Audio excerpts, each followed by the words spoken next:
All right, guys, welcome back to the Yes Means Yes podcast. On this week's episode, we're really excited to have guest Alisson Wood, author of Being Lolita, which I'm going to get her to definitely talk about in a minute. As usual, my name is Faith Namshep. I'm the ARP Outreach and Counseling Coordinator with Rape Counselors, and I'm going to let Madison introduce herself and then Alisson. I am Madison Maggio. I am actually the Community Outreach Coordinator and Victim Advocate here at RCEA. I'm Alisson Wood. I am the author of Being Lolita, and I'm a writer and teacher and casual advocate. And yeah, very excited to be here. Well, we're really, really excited to have you and just talk to you. I guess for a little overview for our listeners, I was watching the Hulu documentary Keep This Between Us. And I had seen Alisson on the documentary talking, and she'd mentioned her memoir. I'm a sucker for memoirs in their entirety anyways, but especially when they relate to what I do, day to day in life. So I immediately went and got Being Lolita. Can you give us just like a brief overview of the memoir, kind of what it's about? Obviously, a memoir is a story of your life, but just for our listeners out there who may not have heard of it. Being Lolita is the story of when I was 17 and 18 in an abusive experience with an English teacher in my high school. It centers on that, but it also traces my life in many ways of how that affected me and how the patterns created from that truly impactful experience have impacted the rest of my life. I really just like referring to that time with myself and the teacher as having a relationship.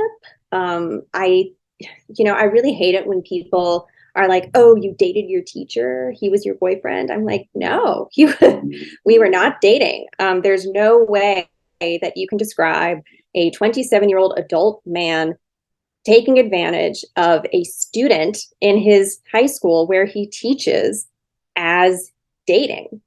He is not her boyfriend, right? There is this innate power imbalance that negates the possibility for there to be any kind of equality, equal standing in that kind of, in it to make it a relationship. It is inherently an abusive situation. And, that's what happened to me. And so I wrote this memoir because I felt like what happened to me is not as unique or uncommon as perhaps one may think it is, or at least it's not how you think it is. Oftentimes when we see student-teacher relationships portrayed in pop culture, it's very scandalous, but issues of consent aren't really talked about. We have Lolita. I mean, we have, there's a story in Gossip Girl, a plot in Gossip Girl that has to do with a student-teacher relationship. It's always incredibly sexualized, incredibly romanticized and glamorized. But in actuality, it is an incredibly horrible thing that happens to people. And I feel like that had not been captured on the page anywhere near enough as it should have been. And I just felt really compelled to talk about it and to share my experience in a way that hopefully people could read it and understand how this happens in a way that maybe they couldn't before. So that's the book. Yeah, I was going to say that was a great description. So it kind of sounds like you were wanting to tell a story that maybe you'd heard a lot, but no one had actually put the pen to paper and really shared. Absolutely. I mean, we've had so many examples of older man, younger woman relationships. I mean, the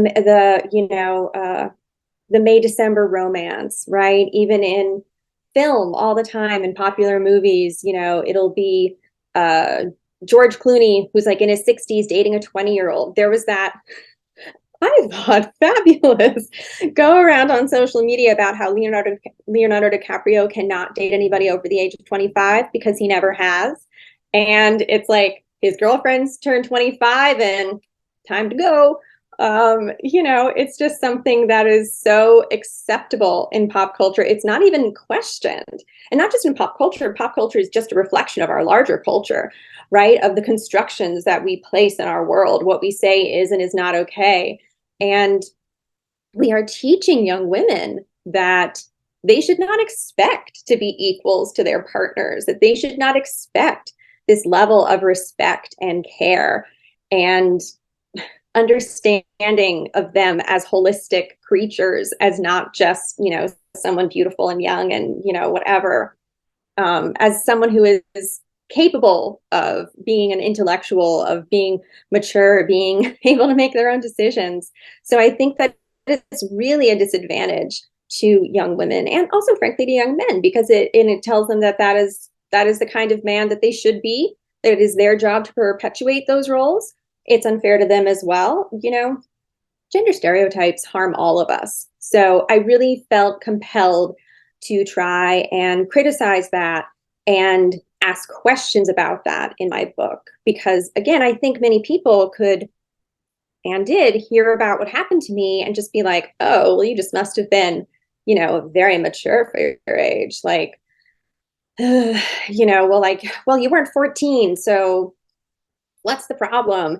He wasn't married. Ugh, the number of times people have commented that, well, he wasn't married.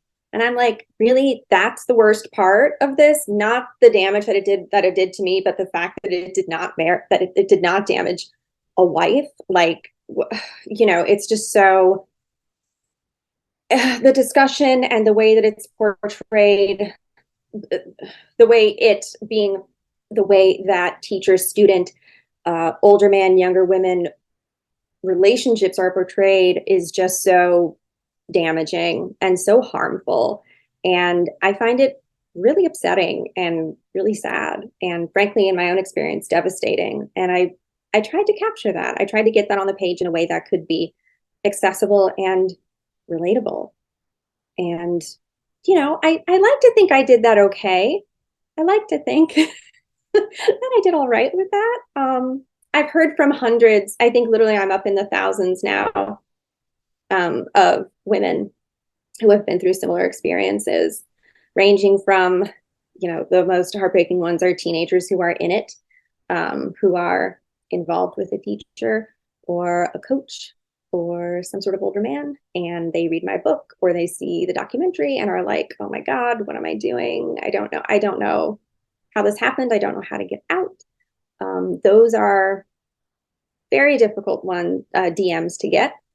And then, I also get messages from women who are, in their 60s, looking back at something that happened to them 20, 30, 40 years ago, 50 years ago, and really sort of looking at it in a critical, thoughtful way that maybe they had not had, just frankly, the support to do. They didn't even have the option presented to them that, oh, this is another way of looking at what happened to you.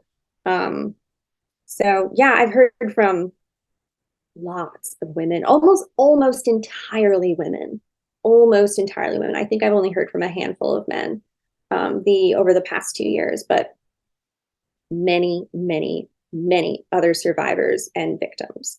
So to me, that suggests that my story is not only one that had not been told enough, but one that more people should hear and is a story that is important to tell. So I think the word that we've been kind of dancing around the whole time is grooming. Absolutely. Yes. Yes. It's so funny because when I was first writing the book, we weren't really talking about grooming. I mean, to think about it, I was writing the book 4 or 5 years ago now, which is wild to me that it's like, oh my goodness, it's been that long. But, I was writing the book. I mean, really, I was writing the book around like 5, 6, 7 years ago. And the word grooming wasn't out there in the way that it is now. It just sort of wasn't part of kind of pop culture vernacular.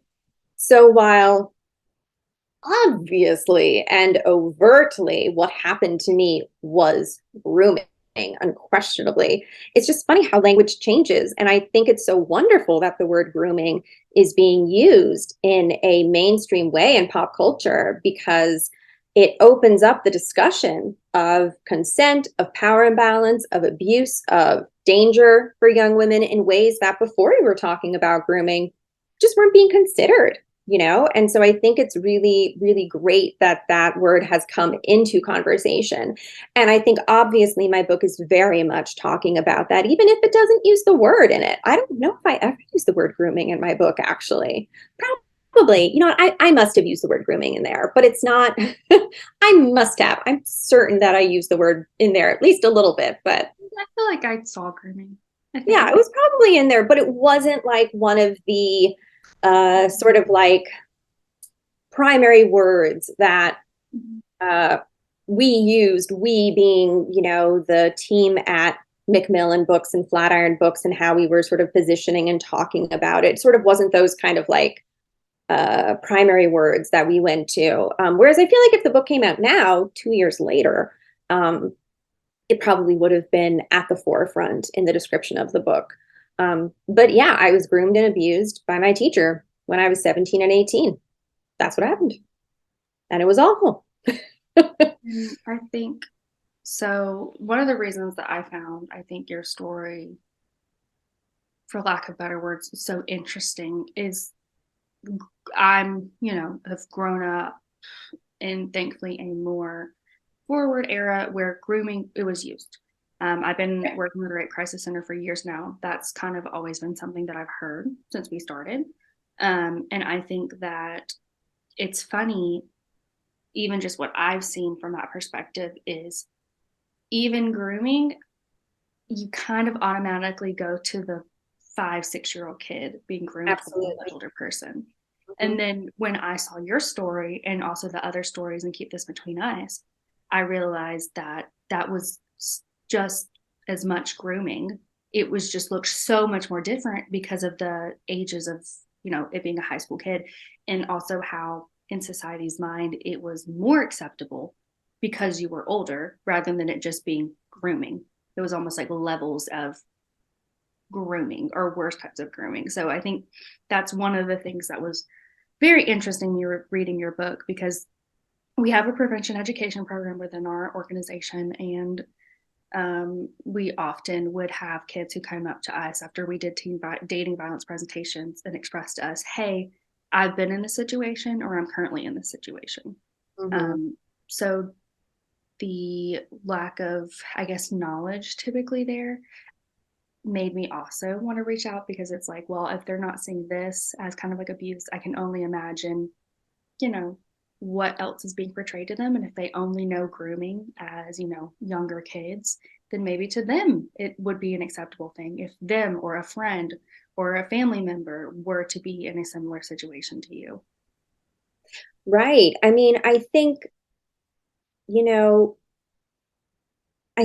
grooming, while for a long time we, as in sort of we, the mainstream culture, did sort of strictly apply the word grooming to younger children, I think at its core, grooming is the same, no matter what age we're talking about. It's the same behavior, it's the same steps, it's the same escalation of behavior on the predator's part. I mean, it's really far more the same than different. And I think also something interesting is I remember when I was working on the book, I was looking at websites like RAINN, which is such a wonderful resource, or some of the other kind of big advocacy organizations in our country, and none of them were talking about grooming in particular, which I thought was really interesting. And they were talking about sexual abuse and, all of those things, but they weren't actually talking about grooming. And I think that that has perhaps become a bit more included in how we think and talk about sexual abuse, in particular, sexual abuse of young women, children.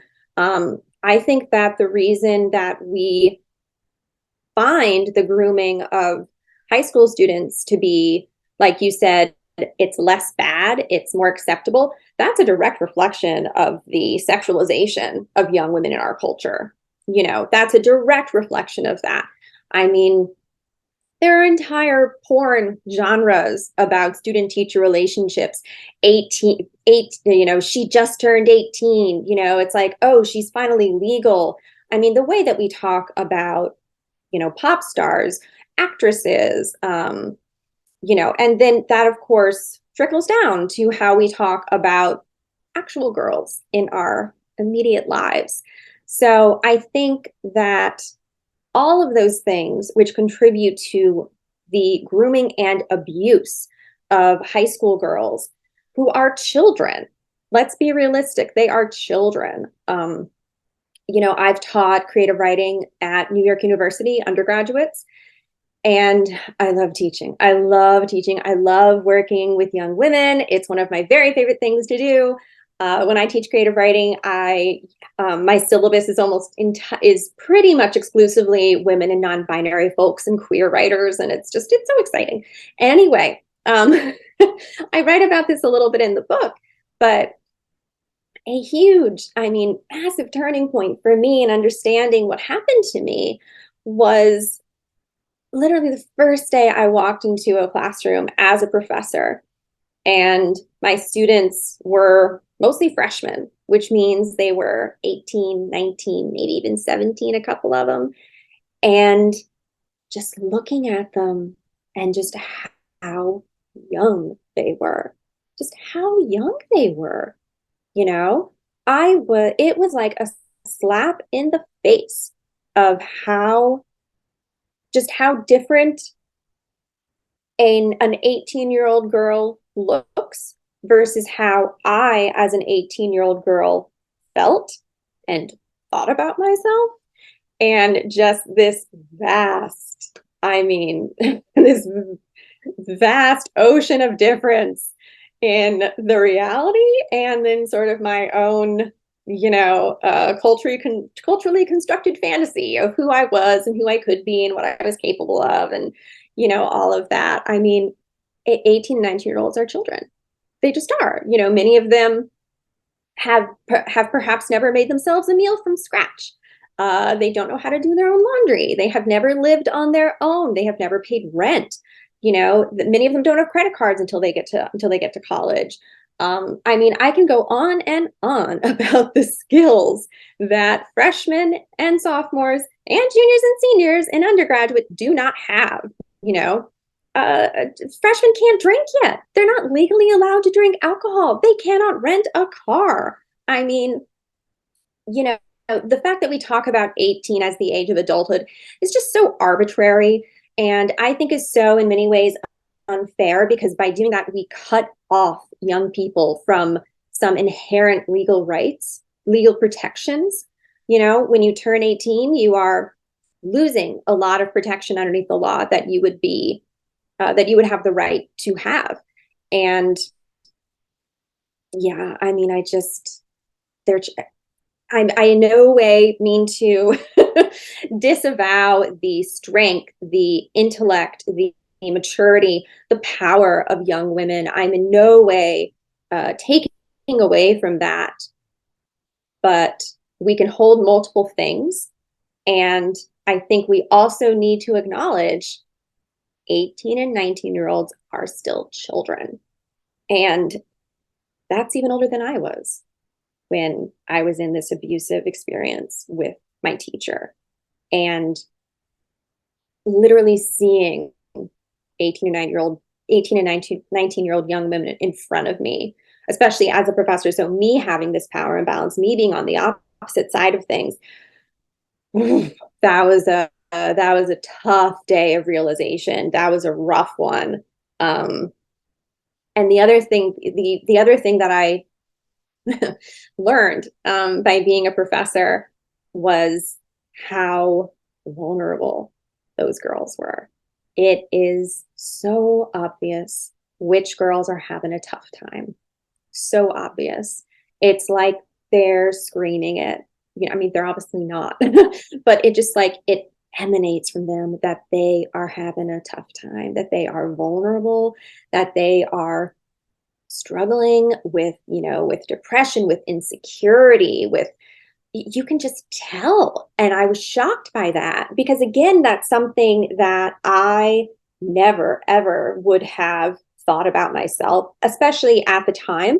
But now looking back, oh my goodness, I was such easy prey. I mean, I'm certain that that my vulnerability was very clear. My vulnerability was very clear to anyone in any room. Any adult in any room could have easily clocked that, wow, this girl is having a struggle. This girl is someone we need to keep an eye out for. Because I really find teaching to be a sacred duty. Like, I'm not exaggerating. Like, I really do feel like it is a gift to be in a classroom, to be helping young people, to have that honor to do that.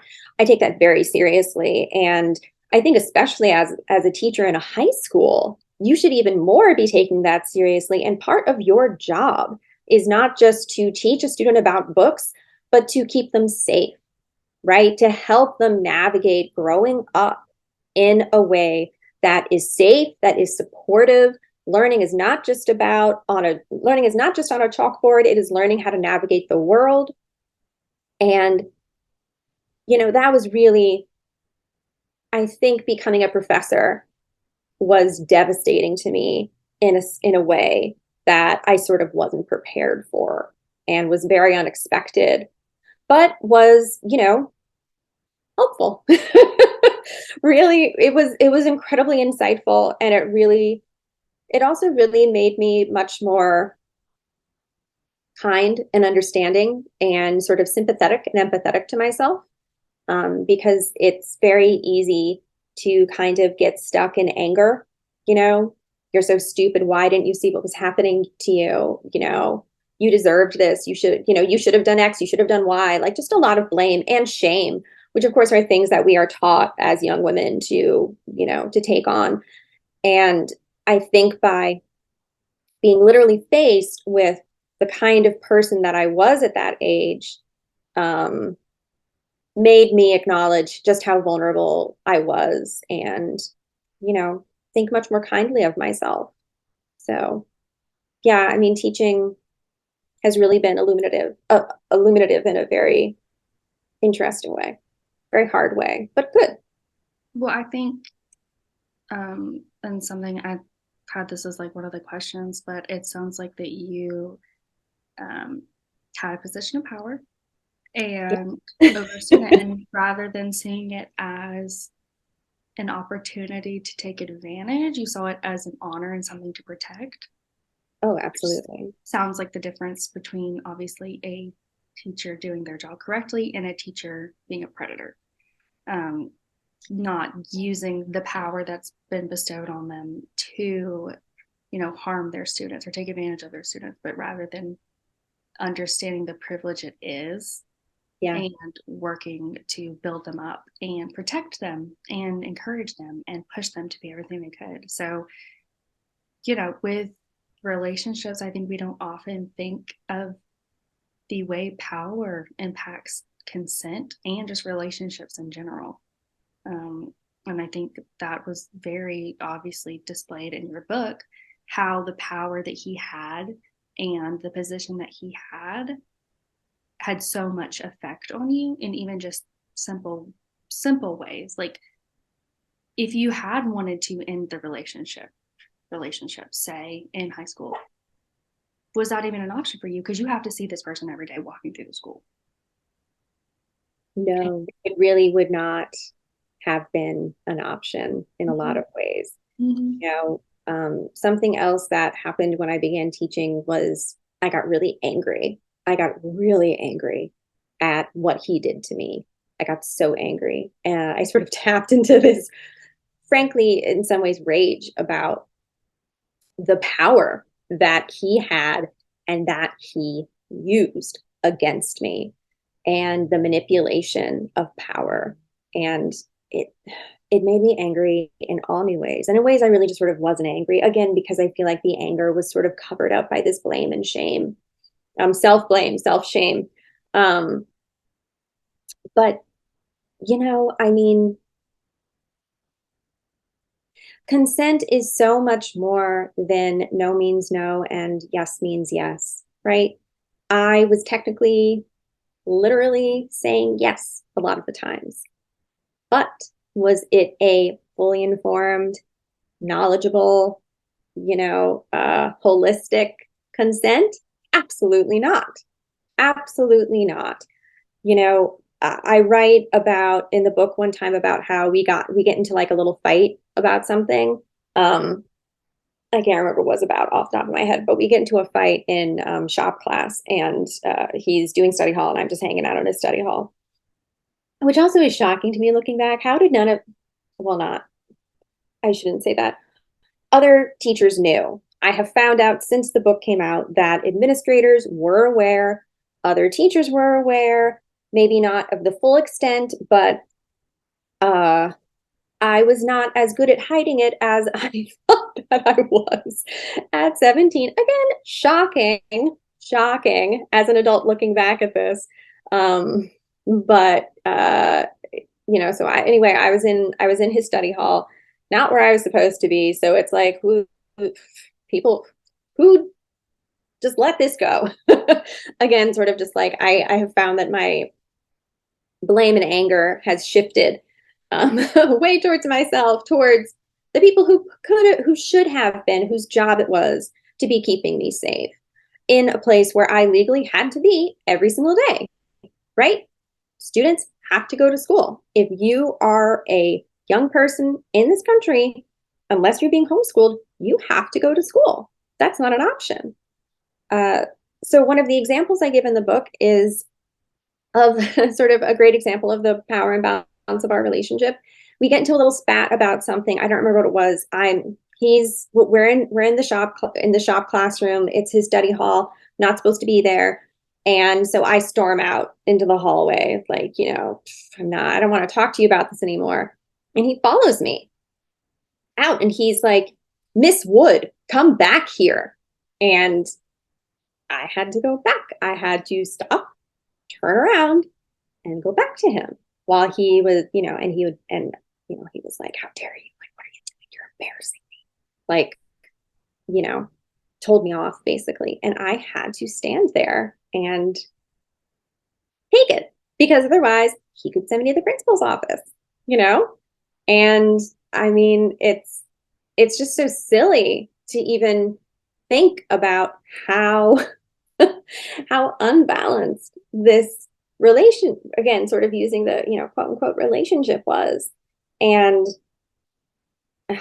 yeah, I mean, it wasn't really an option for me to leave. It wasn't an option for me to stop it, or for me to, get out of it. It wasn't even possible. It was entirely on his terms. Entirely, start to finish, it was his terms.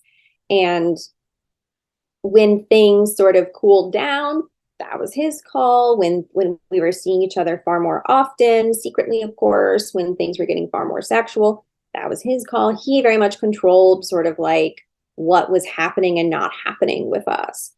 And even though I thought I had some power, now, 20 years later, it is wildly clear to me that I had none.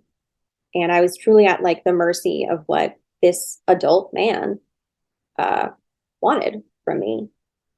And again, that's just sort of the thing that it's really heartbreaking. It's really sad. People a lot of times will ask me about the book, like, well, at least you must have gotten closure. And I'm like, that's not how this has worked. They talk, they ask me about, well, you must have had catharsis. And I'm like, no, no, writing this book was heartbreaking and frankly, in a lot of ways devastating, because I had to face what truly happened to me and the grief of who I might have been if that hadn't happened to me. and just, how sad that is to think about and to recognize and to realize. And then again, since the book came out, I've only I've only heard even worse things about, that people knew, that people were aware of what was happening and no one did anything. And then to hear it, from hundreds and thousands of people that this is happening or happened to them. I mean, it's been incredibly hard. And there is no closure from this. I people a lot of times people ask me about healing. Well, how did you heal from this? I don't know if I believe in healing. I believe that things get better. I absolutely believe that. I believe things get better. I believe that time and, self-care in the real way that self-care means, not, drawing a hot bath or getting a pedicure, self-care and, the way shifting and how you talk to yourself and the way you think about yourself and, the story that you tell about yourself to yourself and to others. And therapy, big proponent of therapy. I feel like that has helped with healing, but I don't think abuse, you can't take it back. You can't change it. You are entirely changed and impacted in negative ways. And I think that when we talk about, oh, it made you stronger, I think that's just sort of thinking happy thoughts about it. So, yeah. You touched on the like victim blaming that a lot of victims and Mhm. survivors do often, Yeah. like, oh, like I did do this, so that's probably why this, and like that's such like a negative mindset that we like as victims and survivors like that they put in their head, like, well, if I didn't do this, then like maybe that wouldn't have happened. I'm curious when it comes like to you personally, like how do you or like did you stop yourself from like that victim blaming mindset? Well, I actually really think the word victim is interesting. I think starting with how the language that we use, I really do believe that language is so important. It's so important in the way that we talk about consent, in the way that, the fact that grooming has sort of come into conversation in ways that it wasn't even 10 years ago. Uh, and I think that I feel very strongly that we should be using the word victim a lot more often. I really believe in the power of the word victim because I think that in the movement to use the word survivor to try to reframe what has happened to women, I think survivor flattens the experience. I think when we talk about survivors, we are talking about, the good part. Oh, you're better now. Oh, you survived. You got stronger. I think that survivor is a word that frankly makes people feel better, right? The word survivor, I think, really is a word focused on the person saying it versus actually the person's experience of what happened, right? I think it makes us all feel a little bit better, like, oh, well, they're survivors. It's okay. It's taking the focus away from what happened. And while, of course, there is power in doing that, and that is important, but I think at this point it's become really flattening. And I think it is a little, I personally push against that word. Now, obviously, everyone should be using the language that they want. Obviously, I want to clarify that. I'm in no ways saying someone don't use the word survivor if that is the word that is working for you. Absolutely not, of course.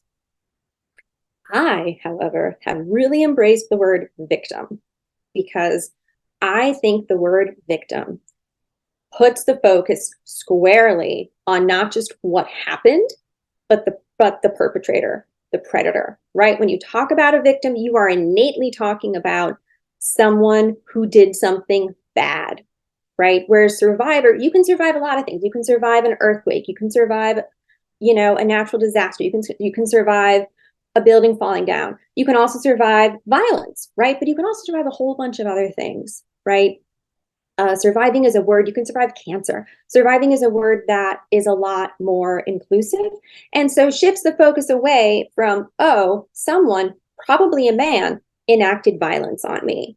Whereas I feel like the word victim points to that a lot more clearly and is also a lot more uncomfortable, right? It's uncomfortable. We do not want to think of ourselves as victims, partially because of victim blaming and the way that our culture has defined the word victim and placed all of this. Like, if you're a victim, you're going to be victim blaming, right? Like, we have made all of these associations and these connections to the word victim. But I really think that victim is a more accurate word, is a truer word. It is a harder word, but I think that it should be. We should all be uncomfortable when we are talking about sexual violence and sexual assault and grooming. We should be uncomfortable when we're talking about it. It is not my job as a victim to make you feel better, right? So I know that that's kind of a little bit of a radical way of thinking about it, but I don't know. I feel really strongly about that. And sort of to ask about victim blaming, I mean, really, I think the way that the way that I really got on the other side of that was finding rage, was finding anger about what happened to me, was, also like finding kindness, finding empathy for 17 and 18-year-old Allison.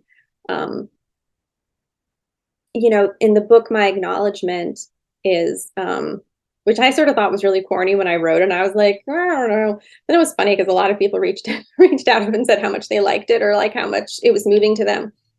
And the acknowledgement was to my grandmother, who would be so scandalized and so proud, to my mother, who will never read this. She has not. She's been incredibly supportive of me and this project and my writing and this book, but she has chosen not to read it, which I understand. And then to my 17-year-old self, who needed this book most of all. And, I just feel so strongly about that. I mean, I did. I needed this book, and I wish that I'd had this book. And I'm just so honored every single time I get a message from someone saying, this helped me. I saw myself in this. I feel understood. I feel seen. I feel heard, because that's an experience I didn't get to have. And I think hearing from all those other people, the fact that I have so much like innate empathy and, these protective urges, and this kindness towards these other victims and survivors who reach out to me, it of course forced me to extend those same feelings to myself, to my younger self.